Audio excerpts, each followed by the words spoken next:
Every one of us has been lost at some point. Some realize it early, others never do. Some lose themselves after success, and some on the way to it. There are those with wealth, recognition, and comfort, yet they've forgotten the simplest human things: love, family, kindness. And there are those who lose their direction chasing goals, believing achievement will fill the silence inside. We all lose ourselves somewhere. The question is, do we ever stop to find the way back? Most people never do, not because they don't want to, but because they don't notice it happening. Getting lost doesn't come as a single moment of crisis. It comes slowly, quietly, in the small compromises we make each day. One small surrender to comfort, one ignored promise to ourselves, one quiet voice inside that says, "I'll come back to it later." And so, day by day, we drift. We become strangers to our own purpose. Our lives begin to move, but without direction. The world applauds our progress, but inside, we know we've only been wandering in circles. It's a strange thing. A person can be surrounded by success and still feel empty. A woman can build a life admired by others and still feel she's forgotten who she is. A man can chase the next promotion, the next house, the next goal, and still wonder why peace never arrives. Because being lost isn't about where you are. It's about who you've become. You can live in the same home, speak the same words, see the same people, and yet something in you has quietly drifted away. We lose ourselves when we stop listening to that still, small voice inside, the one that once knew where we were going, the voice that reminded us of meaning, of decency, of why we began it all. But life grows louder, doesn't it? The noise of responsibility, expectation, and comparison drowns it out. Until one day, we wake up and realize we've been running, but we no longer remember toward what. There's a moment, sometimes sudden, sometimes slow, when the soul begins to whisper, "This isn't who I am." That whisper is not weakness, it's the beginning of truth. Because finding yourself again doesn't begin with answers, it begins with honesty. To find yourself, you must first admit that you're lost. To find direction, you must first stop running in the wrong one. To hear the inner voice again, you must first grow quiet. No one is too far gone. No life is too tangled to be untied. No path is so broken it cannot be rebuilt. Because being lost is not the end of the road. It's the invitation to return to yourself. It's the soul's reminder that success without self is emptiness, and that the real journey in life is not outward, but inward. The world may teach you how to build a career, how to earn a living, how to climb higher, but only you can learn how to return home to your own heart. And when you do, when you find that still point of peace within you, life begins to realign around it. For what good is it to conquer the world if you lose yourself in the process? And what miracle it is to lose yourself and then find your way back stronger than before. How people unknowingly drift away from themselves. No one wakes up one morning and says, "Today I will lose myself." It happens gradually, quietly, beneath the surface of ordinary life. It begins the moment we trade authenticity for acceptance, purpose for comfort, and meaning for movement. When we are young, our hearts are clear. We know what excites us, what feels right, what we wish to become. But as the years pass, the world begins to shape us. We learn what is practical, what is normal, what is expected, and so we adjust, little by little, until one day, the reflection in the mirror no longer feels familiar. Men and women alike fall into this silent drift. The man who once dreamed of building something meaningful begins to work only for survival. The woman who once loved the beauty of small moments starts measuring her worth by achievements. The artist turns into a laborer, the dreamer into a worker, the believer into a skeptic, not because they wanted to change, but because they forgot to notice they were changing. We lose ourselves first in our thoughts, then in our habits. We begin saying yes when we mean no, pretending we're fine when we're not, choosing what's easy instead of what's true. And each time we do, we step a little further away from who we are.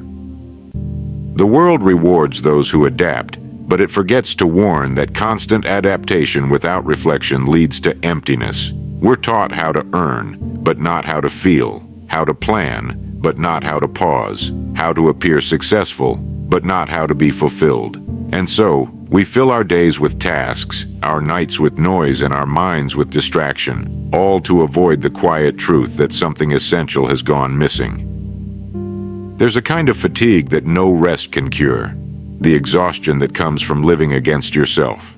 You can sleep for a week and still wake up tired if you're living someone else's idea of life, because the soul does not rest in comfort, it rests in authenticity. We drift when we stop asking honest questions. When did I last feel alive? What did I once love that I no longer make time for?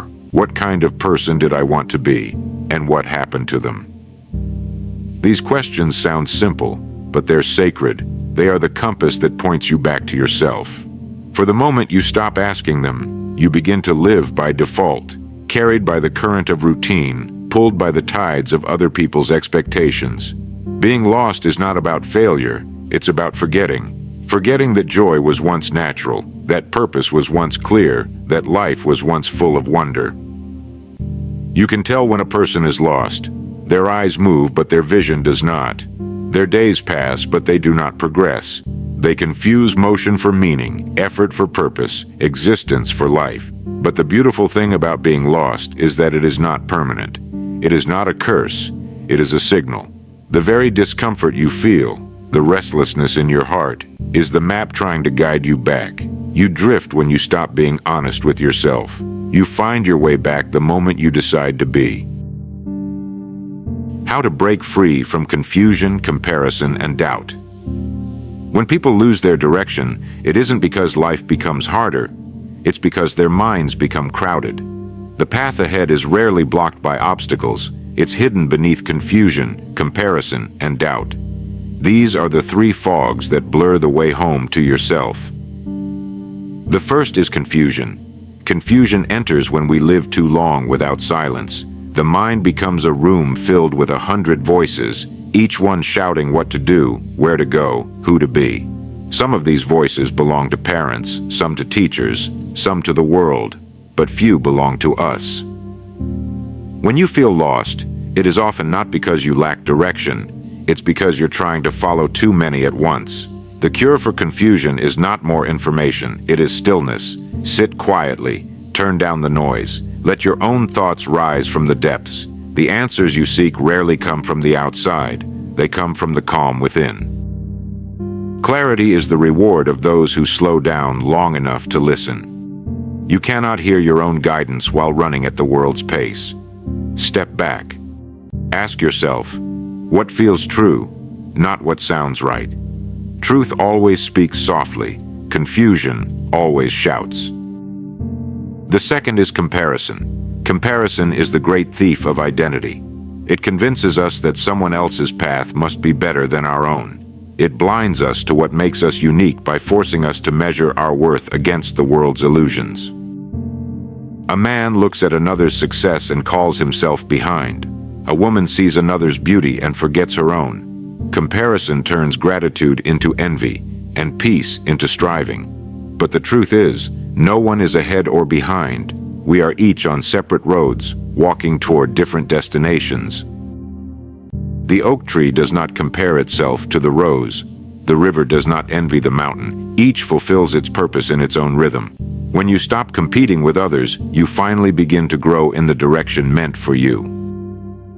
The antidote to comparison is appreciation. Look at others not as rivals, but as reminders of possibility. Let their success inspire, not diminish you.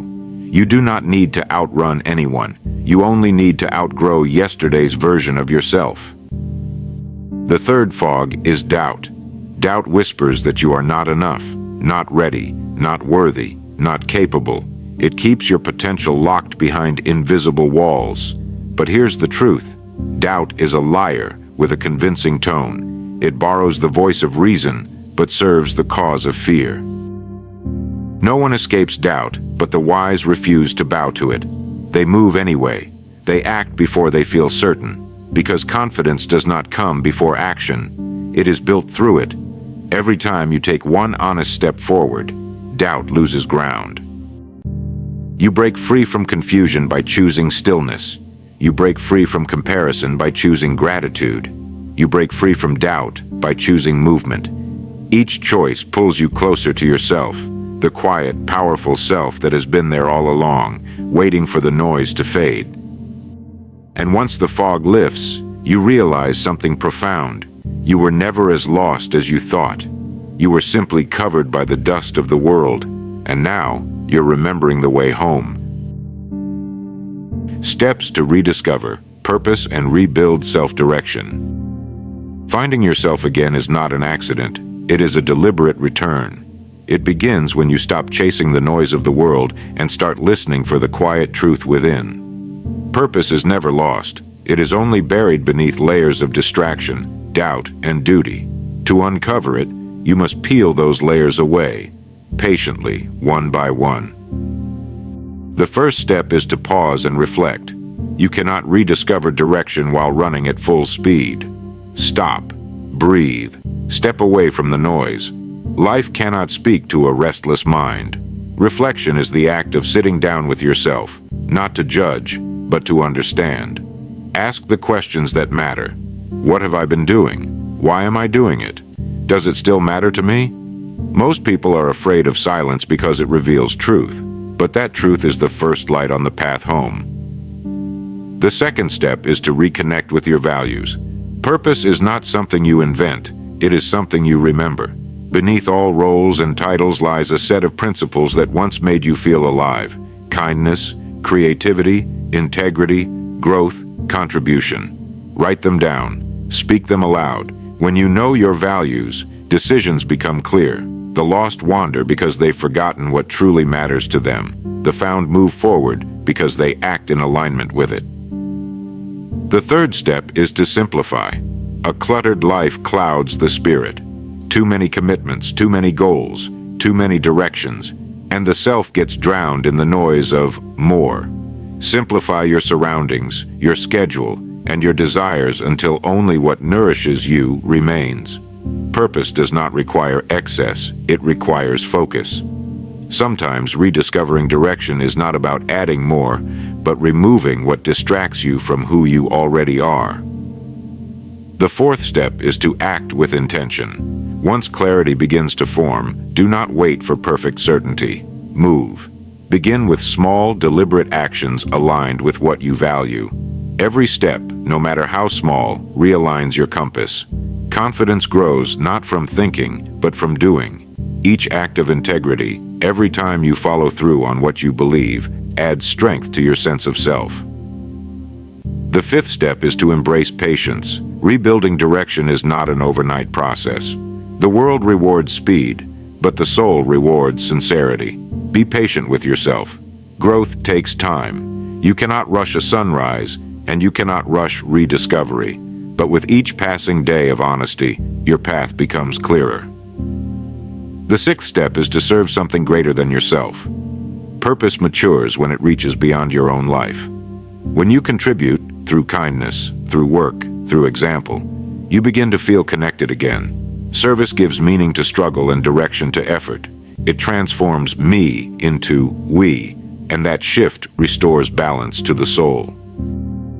Rediscovery is not about becoming someone new. It's about remembering the person you were before the world told you who to be. Each of these steps brings you closer to that original strength, the calm, clear sense of direction that once came naturally. And when you begin to live by it again, with reflection, integrity, simplicity, intention, patience, and purpose, the feeling of being lost fades away. Not because life becomes easier, but because you've remembered where you stand. The road home is never far. It begins with the first honest step back toward yourself. The mindset shift that transforms lost into found. There comes a moment, somewhere along the journey, when you realize that being lost was never the problem. It was the way you looked at it. You thought being lost meant failure, but it simply meant transition. You thought it meant weakness, but it meant awakening. Because to be lost is only to stand at the edge of growth, the point where the old you no longer fits, and the new you has not yet emerged. The shift begins when you stop asking, "Why is this happening to me?" and start asking, "What is this teaching me?" That one change turns confusion into clarity, pain into progress, and wandering into wisdom. Most people resist feeling lost because they mistake it for defeat, but being lost is often life's way of clearing the path ahead. The things you thought you needed begin to fall away. The people who no longer fit quietly drift from your orbit. The plans that once defined you start to dissolve, and in their place, something more authentic begins to take root. When you stop fighting the lostness, you begin to see it for what it really is: guidance in disguise. The lost traveler learns to rely not on the map, but on the stars. The same is true for the human spirit. When the familiar disappears, you are forced to look inward, and there, in that quiet, you find a compass that never fails. The real difference between the lost and the found is not location, it's perception. The lost see emptiness and panic. The found see possibility and prepare. The lost curse the detour. The found study the road. The lost dwell on what ended. The found begin again. To transform lost into found, you must surrender the illusion of control. You must learn to trust the process of becoming, even when it's uncomfortable, even when it's uncertain. Growth rarely announces itself with clarity. It arrives through confusion, doubt, and restlessness, the very emotions you've been taught to fear. The moment you stop fearing where you are, you begin to guide where you're going. Peace does not come from knowing every step ahead. It comes from knowing who you are as you take them. The found are not those who have reached their destination. They are those who have learned to walk with awareness. They move with patience. They think with depth. And they live with intention. Their confidence does not come from circumstances, but from self-command. To be found is not to have everything figured out. It is to have faith that every experience, even confusion, serves a purpose. The same moments that once made you feel lost become the very ones that lead you home. And once you see life this way, you are never truly lost again. Because even in uncertainty, you understand that every path, even the wrong one, teaches direction. Every setback refines vision. Every silence strengthens trust. The lost ask, "When will this end?" The found ask, "What am I learning while I'm here?" One question breeds anxiety, the other breeds wisdom. So, shift your thinking. Don't fear the feeling of being lost. Use it. Let it sharpen your awareness, simplify your desires, and remind you that your greatest guide has always been within you. So, to be lost is not a tragedy. It is an invitation to stop running, to stop pretending, and to start remembering. Because you were never truly lost, you simply drifted away from what was real. The path back is not in the world, it is within. You find yourself not by searching for something new, but by returning to what you once knew, the values, the peace, the purpose that time and noise buried but never destroyed. When you slow down, when you listen, when you act with honesty, life begins to move in rhythm again. The fog clears, the weight lifts, and direction returns. You don't need a new road. You need a new awareness. And when that awareness awakens, everything begins to align. Not because the world changed, but because you did. So if you feel lost today, take heart. You're not broken. You're becoming. You're not wandering. You're being refined. Every lost soul is simply a soul on its way home, and home has been within you all along.